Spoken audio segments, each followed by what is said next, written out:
Doctor Zafrullah চৌধুরীর তৃতীয় মৃত্যুবার্ষিকী উপলক্ষে জাতীয় প্রেস ক্লাবে এই আলোচনা সভার আয়োজন করে ভাসানী জনশক্তি পার্টি ও ভাসানী অনুসারী পরিষদ।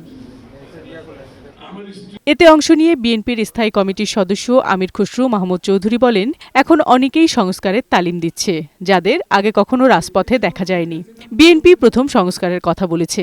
নির্বাচন ছাড়া দেশে স্থিতিশীলতা আসবে না বলেও জানান আমির খসরু। একটা গোষ্ঠীর স্বার্থ সংরক্ষণের জন্য আপনি সংস্কারের কথা বলবেন, আপনি জোর করে চাপিয়ে দেওয়ার চেষ্টা করবেন জনগণকে বাইরে রেখে, সেটা তো বাংলাদেশ আর হবে না। ওটার দিন শেষ হয়ে গেছে। যেখানে ঐক্যমত হবে না, আমাকে জনগণের কাছে যেতে হবে। এর বাইরে কোনো সুযোগ নেই কিছু করার। কাউকে মালিকানা দেওয়া হয় না যে তারা বসে বসে সংস্কার করবে আর আমরা সব মেনে নেব তাদের কথা। সেটা তো বাংলাদেশে হওয়ার সুযোগ নেই। এদিকে জাতীয় প্রেস ক্লাবে অপর এক আলোচনা সভায় দলের স্থায়ী কমিটির সদস্য মেজর হাফিজউদ্দিন আহমেদ বলেন, মানবিক করিডোর নিয়ে এই সরকার জনগণকে অন্ধকারে রেখেছে।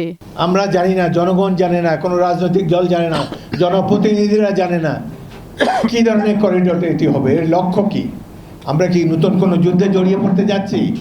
এই সম্পর্কে তো রাজনৈতিক দল সমূহের সাথে বসে সরকারের আলোচনা করা উচিত ছিল। জনগণ অন্ধকারে আছে। এটা কি ধরনের সরকার? এখনো কেন আমরা অন্ধকারে থাকবো? সবচাইতে জনপ্রিয় দল বিএনপি, আমরাই জানি না যে কিসের জন্য এই করিডোর, কি হবে। আমরা কিন্তু যুদ্ধে জড়িয়ে পড়তে যাচ্ছি।